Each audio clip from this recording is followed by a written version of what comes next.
Today I want to show you how to talk to a guy. And I don't just want to show you how to start a conversation with a guy. I want to take you from the beginning, from starting a conversation to establishing a conversation, to keeping a conversation going, and then to closing the conversation in a way so that you can be sure that you either get the first date with this guy or the next date. Does that sound good? Then let's get started. And the first tip I have for you is to talk to a guy after you showed him that you are interested in him. Why? Because it allows you to find out whether or not he's also interested in you. Just think about it. You are in a bar, let's just take this as an example, and you want to talk to this guy. But if you don't look at him, if you don't smile at him, if you don't communicate your interest to him, you don't really know if he also likes you.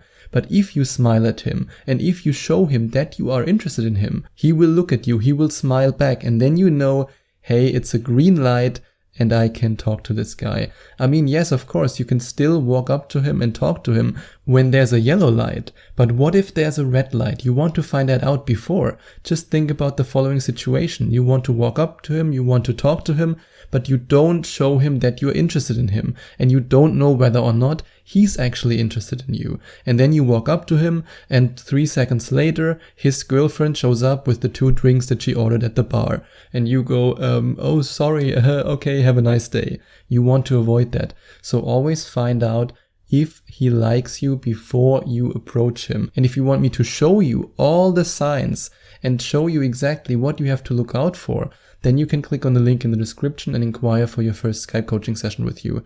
I would love to open your eyes to a reality in which you are able to know exactly whether or not a guy is interested in you before you even talk to him.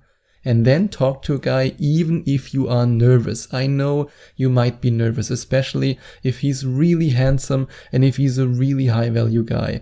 But at the same time, I want you to remember that as human beings, we think that other people see our nervousness way more than they actually do. In other words, we might have a nervousness level of, let's use a scale of 1 to 10, a nervousness level of 8.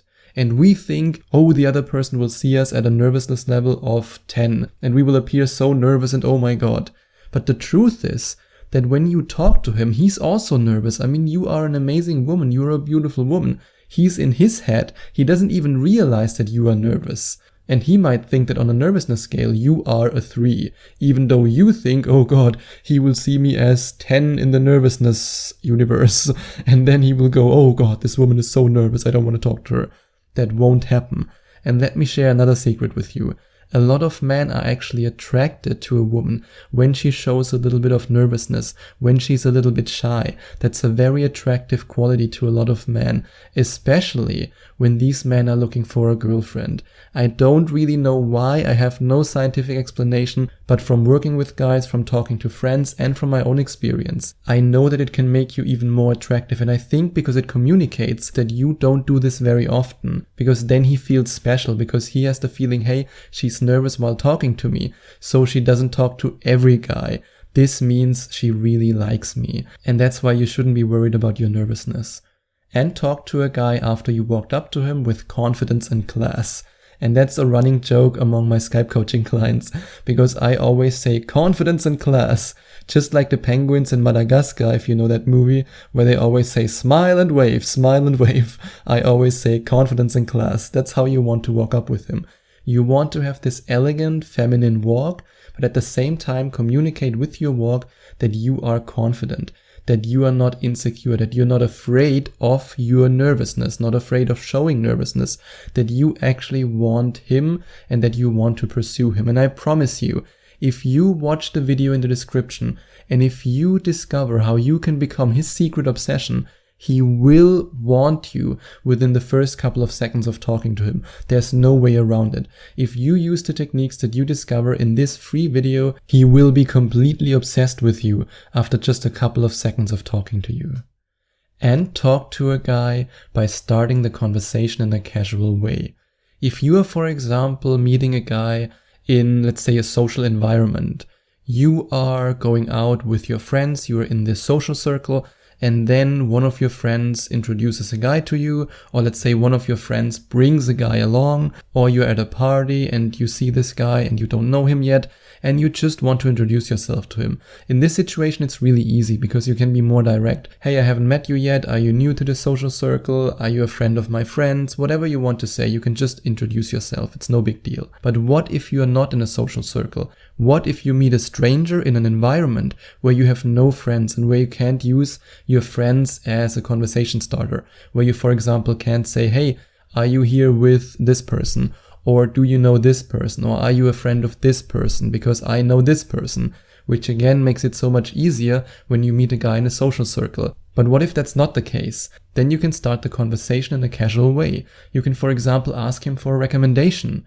For example, let's say you're in the supermarket and you see this really cute guy and you just ask him if he knows which wine he would recommend to this dish or which wine he would recommend. And then you can start a conversation like that. Or you can do the simplest thing ever. You can say, hey, my phone is broken. Do you know what time it is? And while you do that, you smile at him. And this creates these Hollywood moments. Or you can also ask him for the direction. You can, for example, ask him, where's the next Starbucks, just as an example. And I actually did that with a friend of mine. We were walking in the city and she saw this guy and she was like, oh God, Sebastian, this guy is totally my type. And I told her, hey, come on, talk to him. And she was like, no, I can't do that. Oh, I'm too shy. I can't do it. And then I just told her, hey, just ask him for the direction. I mean, we want to go somewhere to eat anyway, so just ask him for the direction. She was like, okay, I'm going to do it. And then she did it and she actually exchanged numbers with that guy. It worked really, really well. But the funny thing was that she was the local and he was the tourist. But even if that happens, it can still work, especially if you combine it with a smile, if you're nice to him, and if you signalize with your body language, hey, I actually want more than just the direction. And talk to a guy about the things you notice about him. Maybe he has a tattoo. Ask him about the meaning of his tattoo. Or maybe he has a necklace. Ask him about the meaning of that. And this is also a great way to skip all this boring small talk because you dive in deep right from the beginning. You ask him about the meaning behind his tattoo, about the meaning behind his necklace, and you might end up talking about deep topics, which is important if you want to connect with him on an emotional level. Or let's say maybe you meet a guy at the park and he has a puppy. I mean, that's the perfect scenario. And then you can talk about the puppy. You can say, oh my God, the puppy is so cute. Or maybe he wears a specific shirt and you can start a conversation with that. I mean, for example, a couple of years ago, it's actually a funny story. I was in a club wearing a Charlie Sheen t-shirt with "Duh, winning." And I had so many people, not just women, I mean men and women, start a conversation with me because I had this weird shirt. And maybe he wears a weird shirt and you can start a conversation with that. Or he has a certain style that you really like and you give him a compliment about his style. There are so many possibilities. But no matter how you start the conversation, I can highly recommend that you ask him deep questions. Talk about his values, talk about his goals, talk about whether or not he values friendship, his relationship with his family.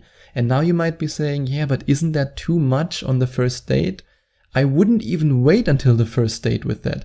I would talk about these things right when you meet him, because when you do that, he thinks to himself, wow, this woman really wants to get to know me. And I already feel this emotional connection because we talked about these private and intimate things. I don't know why, but I'm totally into her. And of course, he won't verbalize that in this way, or maybe he will, but he will think it subconsciously. And this will then allow him to fall in love with you, especially if you watch the video in the description and if you become his secret obsession, because then it's enough to talk a little bit about his values, a little bit about his goals. And if you combine this with the techniques you discover in the video in the description, then he will be obsessed with you. In fact, he will be so obsessed with you that he can imagine you being his girlfriend after the first date, or maybe even before the first date. But talking about these deep topics has another benefit, and that's that you find out if you are actually compatible. And there's actually also a third benefit that I totally forgot about, but now that I'm talking about it, it just popped up in my mind, that you show him that you appreciate him, that you appreciate the fact that he has these values, that he has this relationship with his family. And when you talk about these things, you can just say, hey, I really appreciate that. That's awesome. Wow. Totally amazing. And the more you do that, the more he will feel appreciated and the more he will like you. And talk about things that you have in common. Now that you already talked about deep topics, you can then focus on the topics that show that you are compatible. And when it comes to compatibility, you don't have to be compatible in every area of your life. I mean, yes, of course, for a long-term relationship, the more compatible you are, the easier it is to start and to establish a relationship. But if you just have 1 or 2 things that you're compatible with, that's already great. Then focus on these things, because we human beings are programmed in a way that we like people who are like us, who think like us, and who do the same things that we do. And if you show him that you are compatible, he will be more interested in you. And don't be obsessed about the time you spend talking to him. This is something that a lot of my Skype coaching clients are obsessed with, and I honestly don't know why. But I think it's this idea that more is always better. But that's not the case. Quality is way more important than quantity.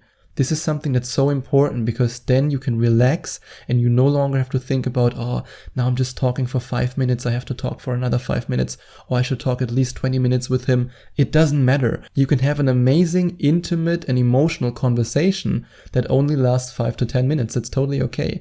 And that's why I'm such a big fan of skipping the small talk and diving in deep right from the start.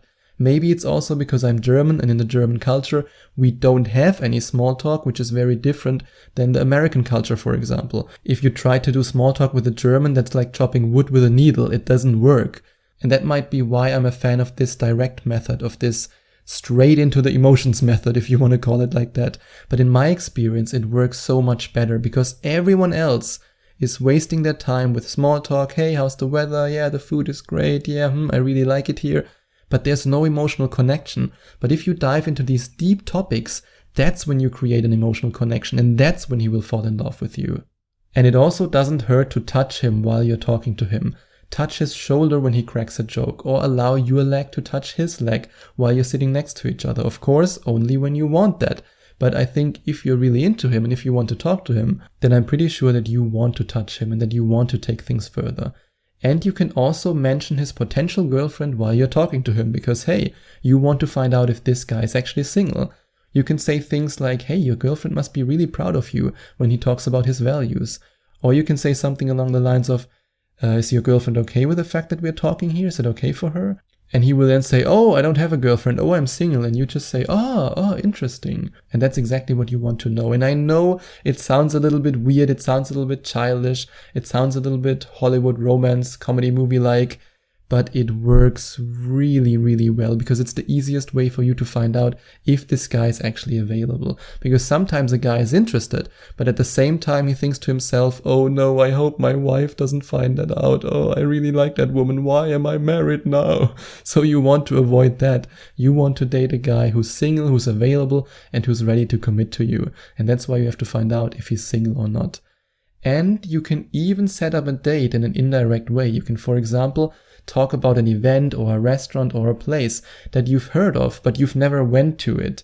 And if you describe this place and you say, hey, I've never been to this place and I've heard it's really great, I've heard the food is amazing. And in 99% of the cases, he will then ask you on a date at exactly this place. And don't be afraid in the last step to ask him for his number in case he's too nervous and he forgets to ask you. Of course, you don't have to be that direct and ask him for his number. You can simply say, how can we stay in contact now? Or I would love to talk to you again another time. And this will motivate him to give you his number and to take your number, and then you can enjoy a wonderful first date. Especially if you decide to click on the link in the description and watch this video till the very end, because you want to be prepared for this date. You want to know exactly how you can make him obsessed with you, how you can become his secret obsession by using his hero instinct against him. And if you enjoyed watching this video, if you liked it, please give it a big thumbs up and leave a comment in the comment section below. Share your opinion, share your thoughts. I would love to hear from you. And I would love it even more if you would hit the subscribe button and smash that notification bell so that you get notified whenever I release a new video for you. Thank you so much for taking the time to watch this video.